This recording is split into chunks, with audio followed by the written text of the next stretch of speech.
तो आज हम 1 मिनट के अंदर आपको भारतीय संविधान के 22 भागों को याद करवाएंगे। तो पहला भाग है संघ और उसका राज्य क्षेत्र, जो कि उसमें 1 से 4 अनुच्छेद आते हैं। दूसरा भाग है नागरिकता, 5 से 11 अनुच्छेद उसके अंदर आते हैं। मौलिक अधिकार में 12 से 35 आते हैं। राज्य के नीति निर्देशक तत्व है जो 36 से 51 आते हैं।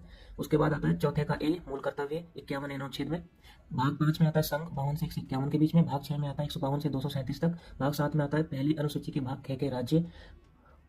उसके बाद भाग 8 आता है 239 से 242। भाग 9 आता है अनुच्छेद 243 से 243 ओ। उसके बाद 9 ए आता है नगर पालिकाएं, 243 बी से 243 जेड जी। फिर भाग 9 बी आता है सरकारी समितियां, अनुच्छेद 243 जेड एच से 243 जेड टी। उसके बाद भाग 10 आता है दोस्तों अनुसूचित और जनजातीय क्षेत्र, 244 से 244 ए। भाग 11 आता है संघ और राज्यों के बीच संबंध, 245 से 263। उसके बाद भाग 12 आता है वित्त संपत्ति संपदाएं और वाद, 264 से 300 ए।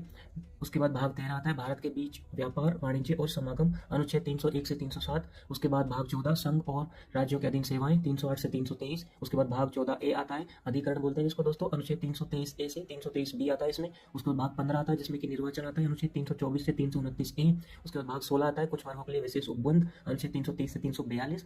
उसके बाद भाग 17 आता है राजभाषा, अनुच्छेद 343 से 351। भाग 18 आपातकाल उपबंध, जिसमें 352 से 360 आता है। उसके बाद भाग 19 आता है प्रकीर्ण आता है जिसमें अनुच्छेद 361 से 367। उसके बाद भाग 20 आता है संविधान का संशोधन, अनुच्छेद 368। ये इंपॉर्टेंट भाग है दोस्तों, बाकी 2 भाग इतने इंपॉर्टेंट नहीं जो कि आते नहीं है। Thank you, subscribe.